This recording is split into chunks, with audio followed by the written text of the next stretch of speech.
Bonjour et bienvenue sur Actaphiléis, votre chaîne consacrée à l'étude des Écritures et la parole des prophètes, passés et présents, pour mieux comprendre ensemble ce que cela signifie que d'être un disciple du Christ aujourd'hui. Je vous invite à me rejoindre tous les 15 jours pour une étude approfondie d'un ou plusieurs principes tirés des Écritures. Et cette saison est consacrée à l'étude de l'Ancien Testament en accompagnement du programme Viens et suis-moi. Je vous invite à vous abonner, à liker, à laisser un commentaire. Voilà, voilà, c'est parti. Acta Fidelis, saison 2, épisode 21.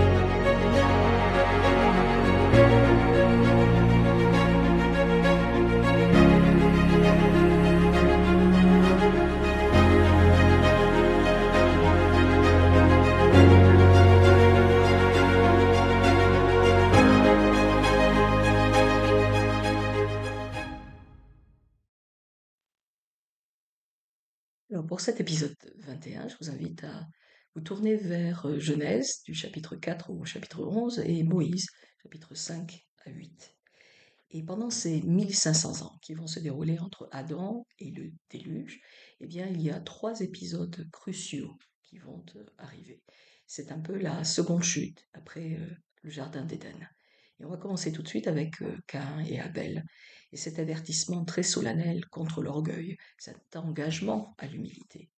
L'évangile, on le sait, a été prêché à tous les patriarches à partir de Adam, et on sait aussi, eh bien, c'est l'évangile complet, bien sûr, avec toutes les ordonnances de salut et aussi les principes de sacrifice. Beaucoup d'enfants sont nés d'Adam et Ève, on le sait selon les écrits de Moïse, dans le livre de Moïse, et on sait aussi, si on se tourne vers le Nouveau Testament, eh bien que Paul a reçu la visite d'Abel, euh, un envoyé céleste à un moment donné. Donc il y a un pont comme ça, encore une fois, entre le tout début de notre histoire humaine et le temps du Christ. Alors concernant donc Caïn et Abel, voilà ce que Joseph Smith, le prophète, a enseigné. Abel offrit à Dieu un sacrifice qui fut accepté, qui se composait des premiers-nés du troupeau. Caïn offrit d'entre les fruits de la terre et ne fut pas accepté parce qu'il ne pouvait pas le faire avec la foi. C'est-à-dire, verser le sang du Fils unique pour expier pour l'homme, explique Joseph Smith, était le plan de la rédemption. Et comme le sacrifice avait été institué comme type, comme modèle, comme type, permettant à l'homme de discerner le grand sacrifice que Dieu avait préparé en offrant un sacrifice contraire à celui-là, on ne pouvait exercer aucune foi. Par conséquent, Caïn ne pouvait pas avoir la foi. Tout ce qui n'est pas de la foi est péché. Donc ce principe de sacrifice avait été prêché. On le sait, Adam et Ève entendaient la voix toujours de Dieu, du jardin d'Éden. Ils ne pouvaient pas le voir, mais ils ont reçu des enseignements en fait de Dieu le Père. On ne sait pas si ça s'est fait à travers l'esprit ou à travers des anges, mais on sait qu'ils ils ont reçu la visite d'anges aussi et qui leur ont enseigné donc les principes de sacrifice, particulièrement la raison pour laquelle ces sacrifices devaient être faits, c'est-à-dire que c'était un modèle de ce que le Christ allait accomplir. Et donc, le problème du sacrifice de Caïn, qui a offert en fait les fruits de la terre, eh bien, c'est que c'est un sacrifice qui est contre le commandement de Dieu, puisque les patriarches, Adam et Ève, et les suivants, et leurs enfants, ont reçu un commandement très clair de faire un sacrifice de sang pour se préparer à l'expiation du Christ. Et donc le sacrifice de Caïn, comme l'explique très bien Joseph, n'est pas un acte de foi, puisqu'il contredit en fait un commandement qui a été donné par Dieu, et en plus qu'il va contre le but même de ce sacrifice qu'ils sont en train d'accomplir, puisque la vocation de ce sacrifice est de préparer les hommes à l'expiation du Christ. Alors si on se tourne vers Moïse 5, on sait, le Seigneur porte un regard favorable sur Abel et sur son offrande, qui est une offrande de sang, et à partir du verset 21, voilà ce que Moïse nous explique. Il ne porta pas, Dieu ne porta pas un regard favorable sur Caïn, ni sur son offrande. Or, Satan sut cela, et cela lui fut agréable. Caïn fut très irrité, et son visage fut abattu. Alors pourquoi? Pourquoi est-ce que Caïn est irrité? Est-ce qu'il est déçu? Est-ce qu'il se sent, il est jaloux de son frère? Est-ce qu'il se sent rejeté? Est-ce que sa fierté, en fait, a été heurtée? Enfin, on peut imaginer comme ça beaucoup de sentiments, mais en tous les cas, il le porte sur son visage, hein. Et du coup, verset 22, le Seigneur dit à Caïn, pourquoi es-tu irrité? Pourquoi ton visage est-il abattu? Verset 23. Certainement, si tu agis bien, tu relèveras ton visage. Si tu agis mal, le péché se couche à ta porte, Satan désire t'avoir. Si tu n'obéis pas à mes commandements, je te livrerai, et il te sera fait selon ton désir, son désir, et tu domineras sur lui. Donc encore une fois, tout comme dans le jardin d'Éden, Dieu établit les conséquences des actions de Caïn, comme il l'avait fait dans le jardin d'Éden, en établissant en fait les conséquences des choix d'Adam et d'Ève. Il n'y a pas de malédiction dans tout cela, il n'y a pas de désir de détruire Caïn. Dieu explique en fait d'abord eh bien que Satan désire avoir l'âme, le cœur de Caïn, donc il est en danger, mais que si Caïn eh bien n'obéit pas au commandement de Dieu, comme il vient de le faire déjà en transgressant la loi de sacrifice, eh bien il sera entre les mains de Satan. Verset 26, et c'est là, je trouve, c'est très intéressant, la réaction de Caïn, en fait, à l'enseignement du Seigneur. Et Caïn, nous dit Moïse, fut irrité et n'écouta plus la voix du Seigneur, ni Abel, son frère, qui marchait en sainteté devant le Seigneur.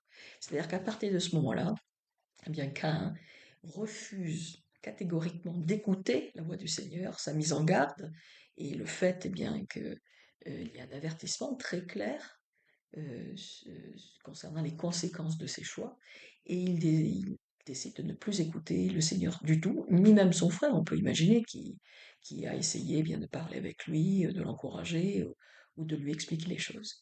Et au verset 27, il y a un verset qu'on ne cite jamais, qui, moi, je trouve, est quand même assez touchant. Et Adam et sa femme se lamentèrent devant le Seigneur à cause de Caïn et de ses frères. C'est-à-dire que on peut voir en fait le chaos qui est en train d'être créé dans cette famille à cause de la rébellion de Caïn, et pas seulement Caïn, d'ailleurs de ses frères. Apparemment, il y a plusieurs qui ont décidé de ne plus écouter en fait le Seigneur, et Adam et son épouse, bien sûr, leurs parents se lamentent devant le Seigneur, c'est-à-dire que dans la prière, vraiment, ils pleurent et ils présentent en fait leur peine au Seigneur. Verset 28, alors la spirale descendante continue. Et il arriva que Caïn prit une des filles de ses frères pour femme, et ils aimèrent Satan plus que Dieu. C'est-à-dire que jusque-là, Caïn a décidé qu'il n'obéirait plus, en fait, qu'il ne voulait pas obéir au commandement du Seigneur, mais il n'avait pas choisi Satan, il n'aimait pas Satan. Et je trouve que là aussi, il y a quelque chose de tellement fort et de tellement applicable en fait à notre société aujourd'hui. On ne peut pas être neutre, on ne peut pas simplement décider de ne pas suivre Dieu lorsqu'on a reçu en fait la parole. Ça n'est pas possible. On appartient en fait à l'un ou à l'autre camp. Et si l'on se détourne en fait de Dieu, ben, très naturellement, comme Caïn, notre cœur va se tourner en fait vers notre maître. Alors si ça n'est pas Dieu, eh bien ce sera Satan. Ils aimèrent Satan plus que Dieu. Verset 29, et Satan dit à Caïn, jure-moi par ta gorge, si tu le dis, tu mourras. Fais jurer tes frères par leur tête, par le Dieu vivant de ne pas le dire. C'est le début des combinaisons secrètes avec Caïn, on le sait. Et Satan jura à Caïn qu'il ferait ce qu'il lui commandait, et toutes ces choses se firent en secret, bien sûr.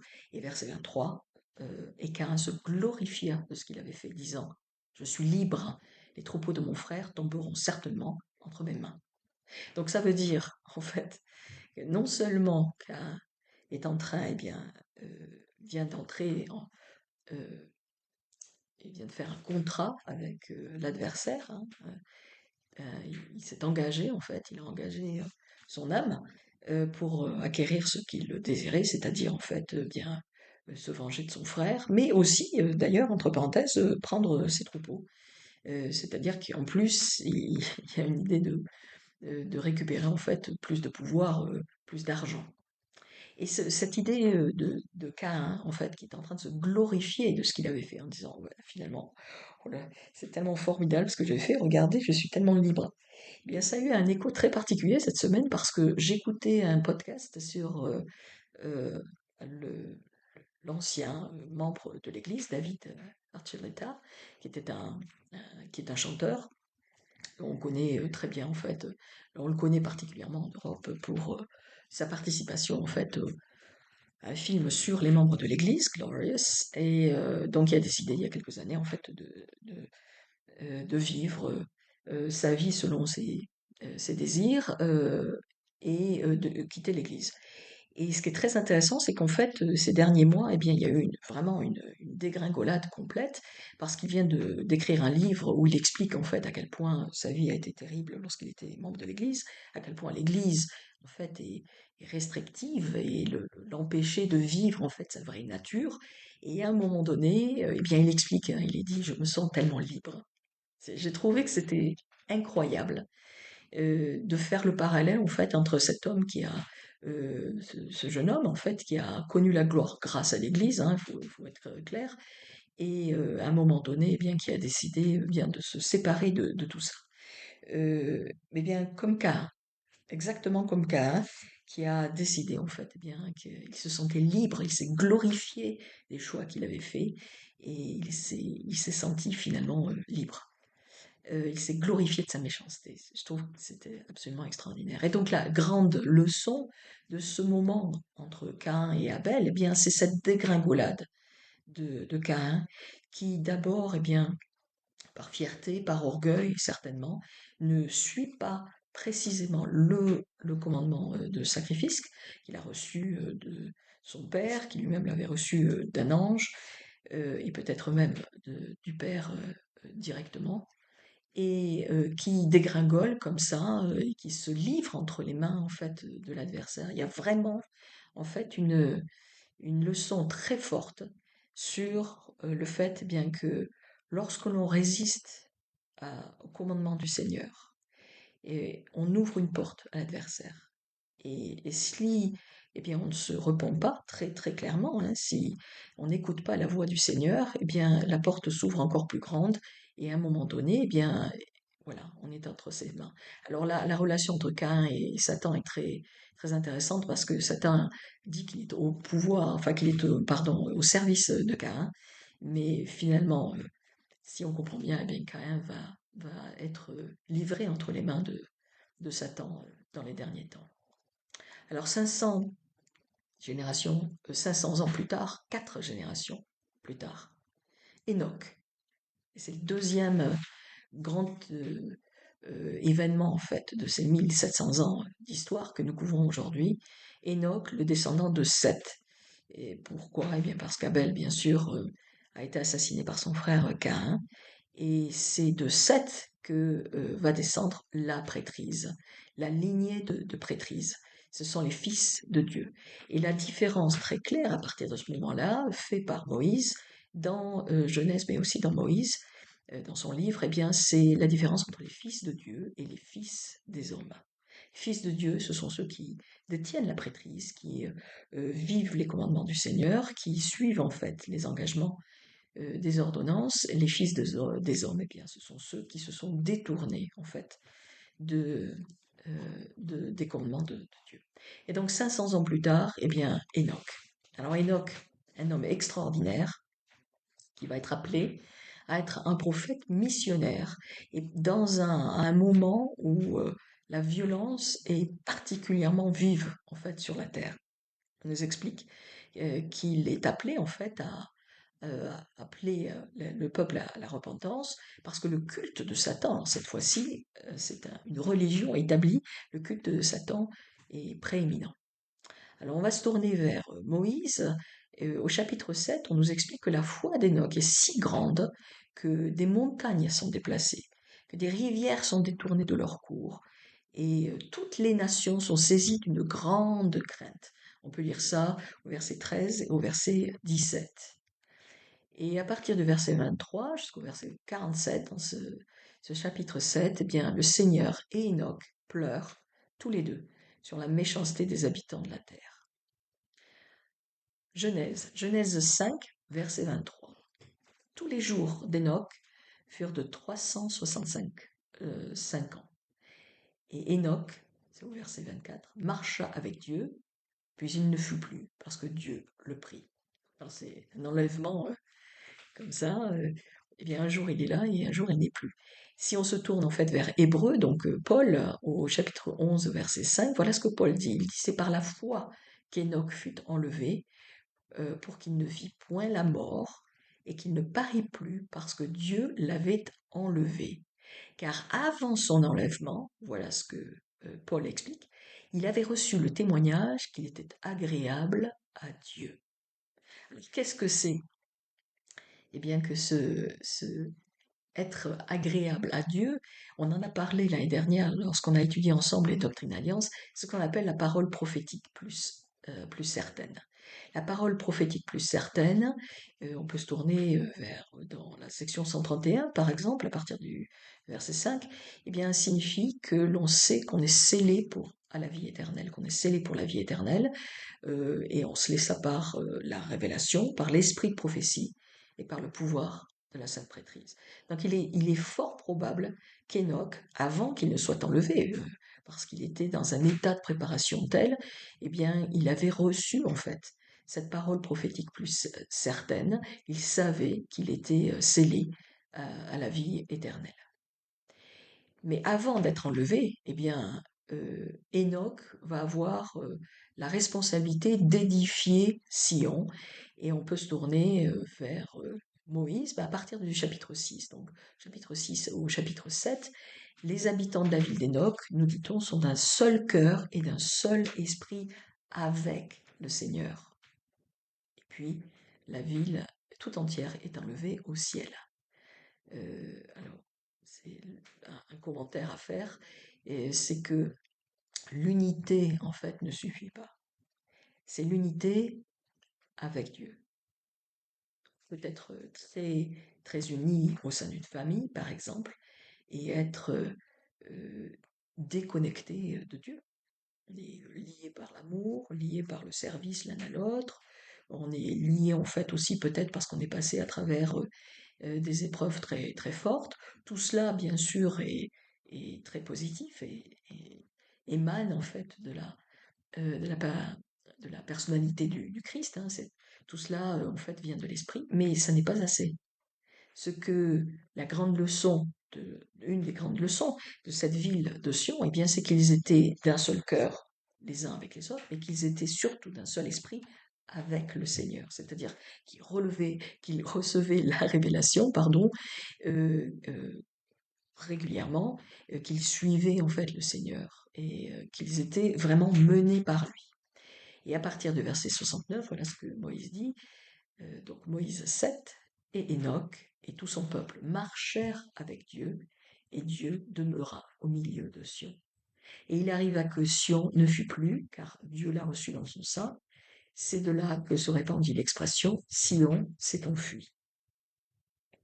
Donc Enoch, avant que tout cela arrive, eh bien Enoch va parler de la chute, des conséquences de cette chute, il va parler du salut, il va parler du péché, il va parler aussi du pouvoir de Satan, Il va prophétiser l'avènement du Messie, ainsi que la deuxième venue et le millénaire, tout cela à son peuple pendant de très nombreuses années.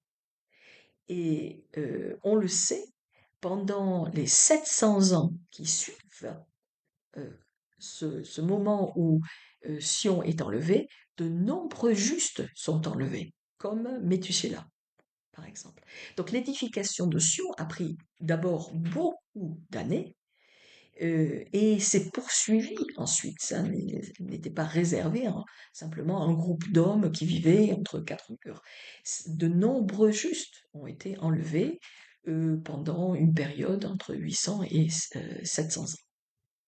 Et cette édification de Sion, c'est bien sûr le fruit aussi de la droiture d'Enoch, qui est resté fidèle au Seigneur dans toutes les circonstances.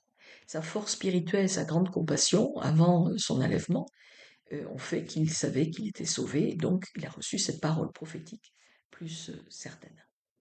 Alors le pont qu'il y a entre les siècles, eh bien on le sait, nous sommes appelés à construire Sion partout où nous vivons dans le monde, à être unis dans le Seigneur et les uns avec les autres dans la protection des pieux. Mais il y a aussi la ville de Sion, vous vous en souvenez, on en a parlé abondamment l'année dernière, qui a été construite, qui sera reconstruite près du comté de Jackson, dans le Missouri, et où se rassembleront une grande partie des tribus d'Israël. Et tout cela est, est expliqué très bien dans les sections 103 et 133. Alors, un des grands obstacles, en fait, à la construction de Sion, à part bien sûr la désunion, euh, le fait que l'on soit déconnecté de Dieu, eh bien c'est un obstacle un peu particulier dont on peut lire en fait en partie les conséquences dans le deuxième Néphi, chapitre 28, à partir du verset 21. Voilà ce que l'on peut lire.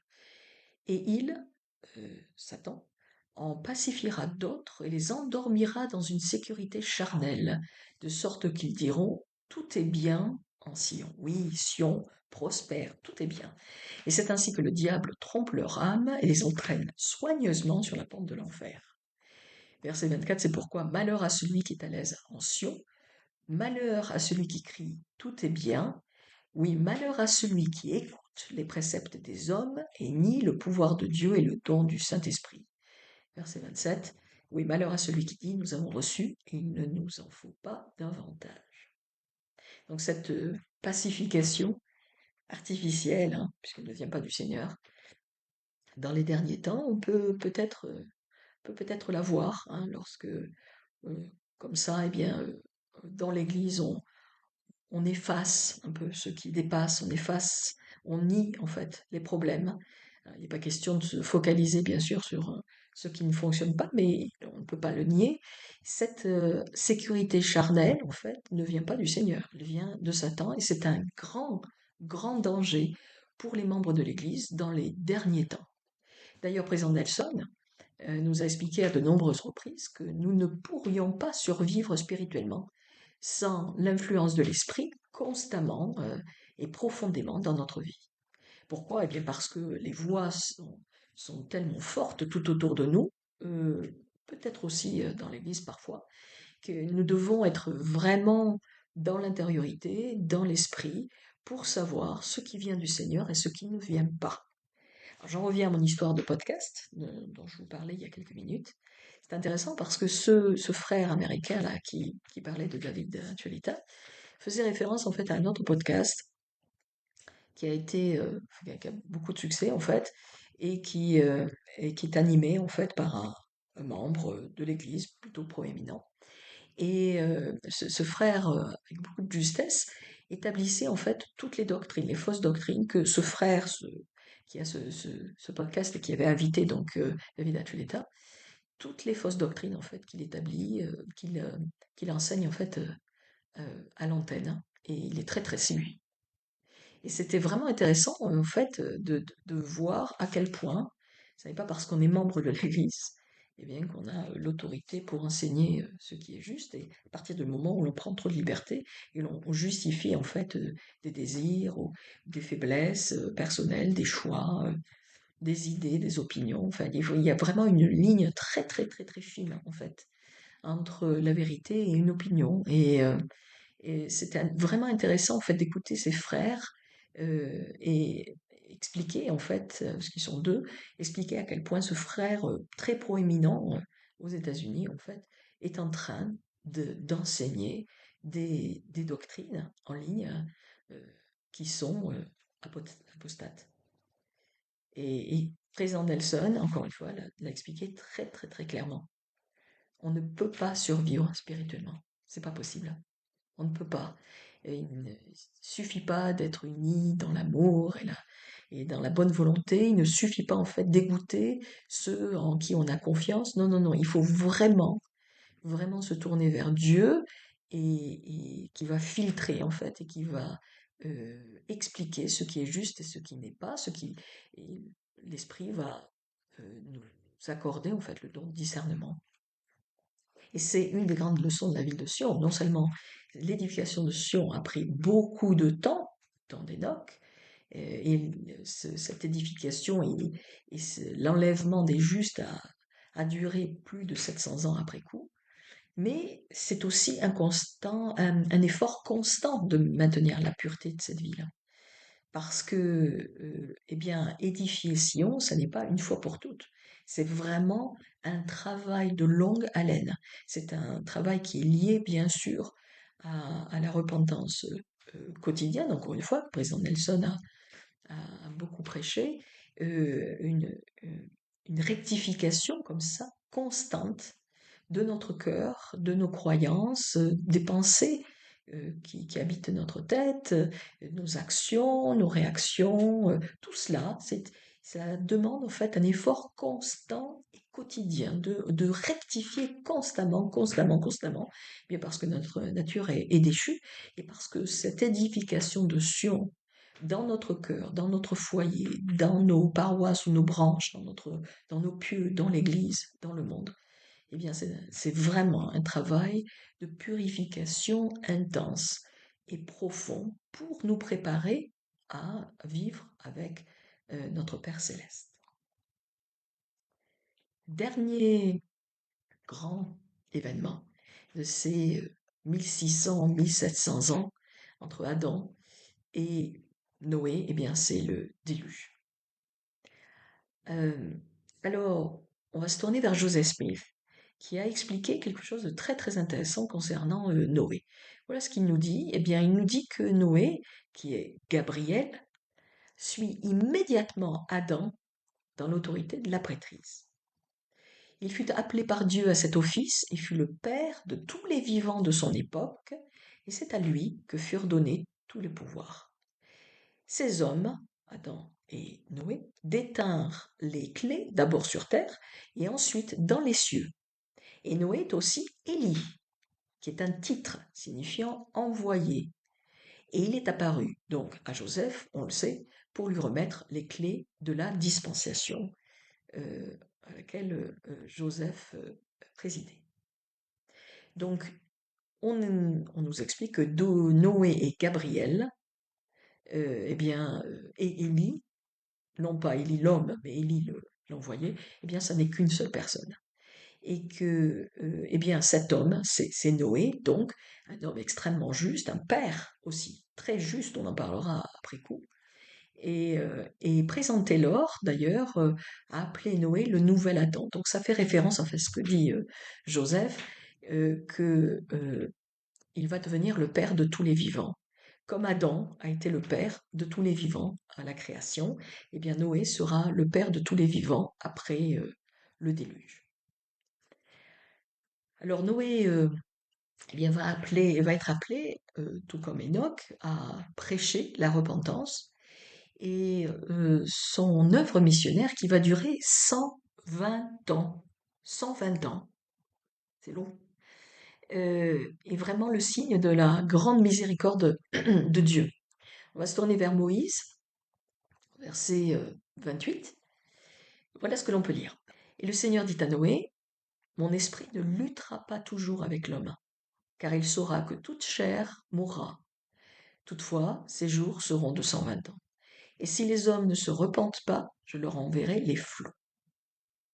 Alors, cette histoire de 120 ans, d'ailleurs, ça n'est pas très très clair. Euh, on a, la tradition veut dans l'Église que vous prennent ce verset en fait de manière enfin, de manière littérale, en disant eh bien qu'à partir de ce moment-là, en gros, 120 ans c'est le maximum. Certains prophètes et certains érudits de l'Église ont expliqué que la traduction était peut-être un peu bancale, que Dieu peut-être parlait de 120 ans de repentance, en fait, de prêche, de travail missionnaire avant le déluge. Voilà. À partir de verset 22. Et Dieu vit que la méchanceté des hommes était devenue grande sur la terre. Chacun était exalté dans l'imagination des pensées de son cœur qui se portait chaque jour uniquement vers le mal. Alors ça, c'est une autre expression incroyable que l'on trouve comme ça. Dans le livre de Moïse, la méchanceté des hommes était devenue grande sur la terre. Chacun était exalté dans l'imagination de ses pensées, des pensées de son cœur. On peut imaginer, encore une fois, c'est euh, très applicable à notre vie d'aujourd'hui, en fait, qui est tellement focalisée, en fait, sur la pensée, sur l'imaginaire, sur le monde virtuel, mais aussi sur l'exaltation des désirs et des pulsions et des rêves. Il y a vraiment quelque chose là qui fait écho, en fait, à travers les millénaires, c'est sûr, hein. Mais à ce moment-là, aujourd'hui aussi, hein, évidemment, mais enfin, à ce moment-là particulièrement, eh bien, ces pensées, les pensées dans le cœur de ces hommes et de ces femmes se portaient chaque jour uniquement vers le mal. Donc, il y a vraiment des désirs, des pulsions, un imaginaire, un monde virtuel comme ça, mais qui est dans la méchanceté, en fait, qui se détourne, en fait, de Dieu, dans l'orgueil, dans la glorification du soi, euh, dans le, dans le pouvoir, et aussi dans la cruauté, la méchanceté, en fait, et tout cela. Et à ce moment, en fait, de l'histoire, eh bien, on commence à entendre, à partir du chapitre 6 dans Genèse, mais aussi dans Moïse, eh bien, on commence à entendre parler d'un certain groupe de personnes qui d'ailleurs, entre parenthèses, est à la base d'une énorme controverse chez les chrétiens évangéliques. Ce sont les géants. Alors on va se tourner vers Genèse, chapitre 6, verset 4. Et vous allez comprendre pourquoi on en parle. Donc les Néphilim, c'est le terme hébreu, donc est-ce que ça se traduit par ange déchu? Voilà. Étaient sur terre en ce temps-là, lorsque les fils de Dieu, c'est-à-dire donc ceux qui sont dans l'alliance, vinrent vers les filles des hommes, donc celles qui ne sont pas dans l'alliance, et qu'elles leur donnèrent des enfants. Ce sont les héros qui furent fameux dans l'Antiquité. On peut imaginer hein, euh, des gens comme Hercule, etc. Beaucoup d'affection pour la mythologie grecque, particulièrement. On peut imaginer que voilà, ils viennent, ils ont été inspirés en fait par ce groupe d'hommes. Alors, ce qui est très intéressant, en fait, c'est ce que l'on lit dans Moïse 8, au verset 18. En ces temps-là, il y avait des gens sur la terre, répète Moïse. Ils cherchèrent Noé pour lui ôter la vie. Mais le Seigneur était avec Noé, et la puissance du Seigneur était sur lui. Et on pourrait se poser la question de pourquoi, finalement, ces géants, ces Néphilim, voulaient absolument tuer Noé. Eh bien, je pense qu'une des raisons, par bien sûr leur méchanceté, hein, ça c'est sûr, mais une des raisons certainement, eh bien, c'est que Noé est raccroché en fait à la lignée de la prêtrise qui va mener au Christ. On en parlait juste un petit peu avant avec Enoch. Eh bien, et Seth, donc là, cette lignée de la prêtrise ininterrompue va mener jusqu'au Christ à travers Moïse, et avant ça Noé et un de ses fils.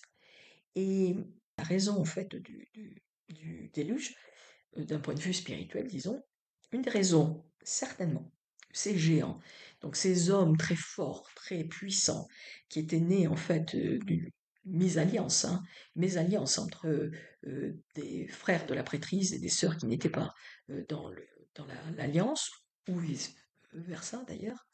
Eh bien, ces géants voulaient interrompre la lignée de la prêtrise. Peut-être parce que eux ne l'avaient pas, la prêtrise, tout simplement, comme Caïn avec Abel, puisqu'Abel était celui qui avait la prêtrise, qui était vraiment dans la lignée, ou peut-être simplement bien parce qu'ils étaient habités par l'adversaire et que l'adversaire voulait interrompre cette lignée qui allait mener au Christ.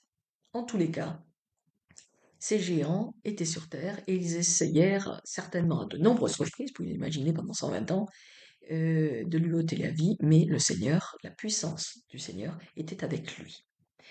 Alors ce pont, il y a encore une fois un pont extraordinaire entre cet épisode dans l'Ancien Testament, cette préparation du déluge, et aujourd'hui. Et c'est le degré de méchanceté. On le sait, le même degré de méchanceté eh bien, va prévaloir sur Terre avant la seconde venue. On le voit, hein, ça commence quand même, c'est assez fort, mais ça va certainement en fait s'accentuer. Mais il y a un autre lien, en fait, un autre pont comme ça, à travers les siècles, les millénaires, entre ces deux événements, eh bien, c'est ce principe de baptême. Alors, on va se tourner en fait vers Pierre, dans le Nouveau Testament, 1 Pierre, chapitre 3, verset 18, voilà ce qu'on lit. Christ aussi a souffert une fois pour les péchés, lui juste pour des injustes, afin de nous ramener à Dieu, ayant été mis à mort quant à la chair, mais ayant été rendu vivant quant à l'esprit. Verset 19, dans lequel aussi il est allé prêcher aux esprits en prison, qui autrefois avaient été incrédules lorsque la patience de Dieu se prolongeait au jour de Noé, pendant la construction de l'arche, dans laquelle un petit nombre de personnes, c'est-à-dire 8, furent sauvées à travers l'eau. Verset 21. Cette eau était une figure du baptême, qui n'est pas la purification des souillures du corps, mais l'engagement d'une bonne conscience envers Dieu, et qui maintenant vous sauve, vous aussi, par la résurrection de Jésus-Christ, qui est à la droite de Dieu, depuis qu'il est allé au ciel, et que les anges, les autorités, les puissances lui ont été soumis. Et ce principe, en fait, de baptême, eh bien, les frères, les apôtres, les érudits l'ont très bien expliqué.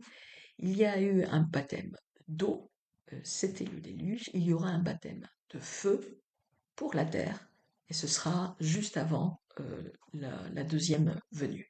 Alors, est-ce que ce sera en fait un baptême de feu littéralement, ou est-ce que ce sera très spirituel? Difficile à dire, c'est sûr, puisque, comme je l'ai expliqué, en fait, on doit accepter le fait que Genèse est basée sur un principe de métaphore. Et la métaphore utilise des images pour décrire des principes qui sont justes, mais c'est une façon de retranscrire des réalités qui sont peut-être, enfin, qui sont des réalités très complexes, de les retranscrire pour que nous puissions en fait les comprendre. Et donc ce principe de déluge, eh bien, certainement que le déluge s'est passé, ça n'est pas de doute, mais tout ce qui entoure en fait ces grands événements dans l'Ancien Testament et dans Genèse peut-être en fait fait partie, en partie, au royaume de la métaphore. Mais ce qui est sûr, en tous les cas, c'est que nos prophètes, Joseph Smith, Brigham Young, particulièrement, ont expliqué que eh bien, ce deuxième baptême auquel nous allons peut-être assister, peut-être, ou nos enfants assisteront, eh bien, c'est pour préparer la terre pour la résidence des élus. Et euh, de même, le baptême d'eau lors du déluge était pour préparer la terre aussi pour la nouvelle humanité, à nouveau pour préserver et pour protéger la lignée de la prêtrise. Et donc il y a vraiment comme ça un écho travers les millénaires entre ce déluge, ce baptême d'eau et la préparation en fait de la terre pour la deuxième venue de la terre et des élus aussi, mais aussi de l'humanité tout entière. Et je trouve que c'est quand même assez beau de se rappeler eh bien, que la terre réagit en fait lors de la crucifixion du Christ. Vous vous souvenez, il y a eu un tremblement de terre, enfin, il y a des choses qui se sont passées. Eh bien, la terre a également réagi face à la méchanceté du temps des hommes, hein, du temps de Noé. Dans Moïse, dans Abraham, on peut lire en fait que la terre eh bien, est en train de pleurer en fait à cause de la méchanceté des hommes et désire en fait recevoir sa paix. Donc il y a comme ça quelque chose de très intéressant. Et d'ailleurs, le temps géologique, puisque c'est un baptême de la terre, le temps géologique en fait euh, est différent, hein, puisqu'entre le baptême de feu de la deuxième venue et ce baptême d'eau, eh bien il y a 5 000 ans, presque 6 000 ans qui passent. Alors les conséquences du déluge, on le sait, il y a de grands changements qui vont se produire. La surface de la Terre est en train de se diviser comme ça en continents, en îles. C'est à partir de ce moment-là eh bien, que les continents vont apparaître. Et surtout, comme je le mentionnais, eh bien, la lignée de la prêtrise va être protégée, va être préservée, celle à travers Seth et Sem, qui est un des fils de Noé, donc jusqu'au Christ. Et il y a deux événements en fait avec lesquels je voulais terminer cette discussion aujourd'hui, qui prouvent en fait à quel point Dieu est bienveillant hein, à notre égard. Le premier, c'est ce fameux arc-en-ciel. Si l'on se tourne en fait vers la traduction de Joseph Smith de Genèse, chapitre 9, verset 21, voilà ce que l'on dit. L'arc sera dans la nue, je le regarderai, dit le Seigneur, pour me souvenir de l'alliance perpétuelle que j'ai faite avec ton père Enoch, c'était quelques générations avant, que lorsque les hommes garderaient tous mes commandements, Sion reviendrait sur la terre, la ville d'Enoch que j'ai prise à moi. Donc Sion va revenir en fait sur la terre établie à partir du millénium, bien sûr, puisque les hommes garderont les commandements de Dieu. Euh, et si l'on continue, en fait, verset 24, l'arc sera dans la nue, je conclurai avec toi l'alliance que j'ai faite entre moi et toi pour tous les êtres vivants de toute chair qui seront sur la terre. C'est une alliance perpétuelle qui a été faite avec notre père Enoch, nous rappelle-t-on, et l'assemblée générale de l'Église du premier-né qui descendra du ciel pour posséder la terre, c'est-à-dire donc que tous ceux qui ont été enlevés, tous ceux qui ont été sauvés à partir du Christ, ceux qui ont ressuscité, tous ceux qui seront prêts en fait à la gloire céleste, eh bien reviendront s'établir en fait sur la terre. Sion sera sur la terre. Le deuxième événement, peut-être un peu moins évident, eh bien c'est euh, quelque chose qui se passe avec Noé. À l'épisode 19, j'avais expliqué en fait que une des raisons pour laquelle je me sens tellement proche en fait de l'Ancien Testament, c'est que c'est vraiment un récit inspirant du cheminement spirituel du peuple de Dieu. Mais c'est un cheminement qui est, comment dire, qui n'efface pas en fait la réalité. C'est le seul livre d'écriture réellement qui contienne les faiblesses, les erreurs des dirigeants. Et les erreurs ont vertu éducative. Et si on se tourne en fait vers Genèse, à partir de verset 20, voilà ce que on peut lire. Noé commença, donc c'est juste après le déluge, hein, lorsqu'ils sont sur la terre ferme, Noé commença à cultiver la terre et planta de la vigne. Alors, apparemment, ça va dégringoler à partir de ce moment-là, parce que verset 21, on lit, il but du vin, s'enivra et se découvrit au milieu de sa tente. Alors, ce verset a été pris et décortiqué dans tous les sens depuis des siècles, et des personnes avec quand même de très très mauvaises volontés en ont conclu que Noé, en fait, était une sorte de pochetron. Il était ivre du matin au soir, comme ça, qu'il buvait constamment. Bon, c'est pas exactement ce que Moïse dit, hein. Il dit qu'il a bu du vin, il s'est enivré, et bon, bah voilà, il est, il est tombé KO au milieu de sa tente, et il était nu, plus ou moins, au milieu de sa tente. On peut peut-être pas en tirer vraiment comme ça une habitude hein, de boire toute la journée. Mais enfin bref, alors ce qui se passe après, très intéressant. Verset 22, Cham, père de Canaan, vit la nudité de son père, il le rapporta dehors à ses deux frères. Alors Sem et Japhet prirent le manteau, le mirent sur leurs épaules, marchèrent à reculons et couvrir la nudité de leur père, comme leur visage était détourné, ils ne virent pas la nudité de leur père. Verset 24, lorsque Noé se réveilla de son vin, ce pauvre homme, il apprit ce que lui avait fait son fils cadet, donc Cham, et il dit, maudit soit Canaan, donc le petit-fils, qu'il soit le serviteur des serviteurs de ses frères. Il dit encore, béni soit l'Éternel, Dieu de Sem, et que Canaan soit le serviteur de Sem, que Dieu étende les possessions de Japheth, qu'il habite dans les tentes de Sem, et que Canaan soit le serviteur de Japheth. Donc deux choses très intéressantes. Trois, exactement. La première, eh bien, c'est que Cham, Canaan, donc qui est de la lignée de Cham, eh bien, n'ont pas avoir la prêtrise. Alors, vu comme ça, de l'extérieur, ça paraît extrêmement injuste. Il faut savoir que Canaan, en fait, sa mère, c'était une certaine Égyptus. Et qu'Égyptus, en fait, qui a donné le nom évidemment au pays, Égyptus était une descendante de Caïn. Donc elle ne pouvait pas, enfin, elle n'était pas de la lignée de la prêtrise. Bien sûr, elle ne pouvait pas avoir la prêtrise elle-même, mais son fils, certainement, ne pouvait pas. Donc là aussi, il y a quelque chose qui se passe, on ne comprend pas très très bien ce qui est en train de se passer, mais Canaan ne pouvait pas avoir la prêtrise. La deuxième chose, c'est le fait que Noé choisit en fait Sem pour être de la lignée de la prêtrise, c'est-à-dire celui vraiment qui va eh bien, être l'ancêtre du Christ. D'ailleurs, la tradition le dit que, très, très clairement chez les Juifs, eh bien, que le Christ descendait de Sem.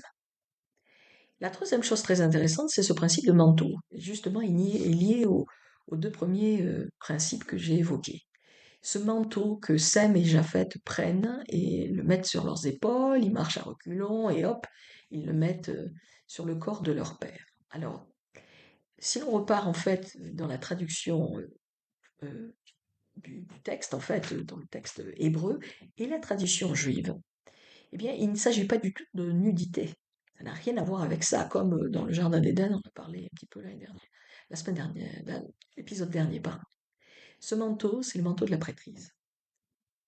Et le manteau de la prêtrise, eh bien, les Juifs expliquent que Noé, bien sûr, avait la prêtrise, donc il avait été choisi, ça, il n'y a pas de doute là-dessus, et qu'à un moment donné, eh bien, euh, Canaan, mais son père, et particulièrement Cham, eh bien, a voulu prendre sur lui le pouvoir de la prêtrise, justement, prendre les clés qui appartenaient à son père et donc devenir le leader de la famille.